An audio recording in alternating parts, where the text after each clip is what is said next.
Hi friends, చాలామంది సాయంత్రం అయితే సమోసాలు కానీ బజ్జీలు కానీ తిందాం అనుకుంటారు, పునుగులు కానీ. మా పిల్లలు ఎందుకనో ఈసారి పానీపూరి తిందాం డాడీ అన్నారు. పానీపూరి తిందామంటే సరే అని చెప్పి పానీపూరి హోమ్ మేడ్ చేసుకుందామని చెప్పి ట్రై చేసాము.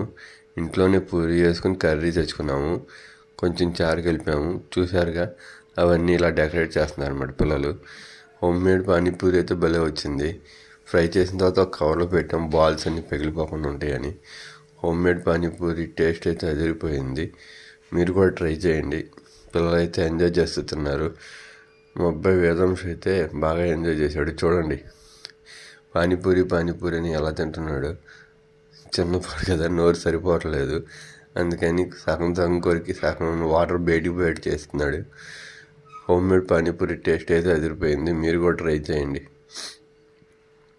Thank you friends.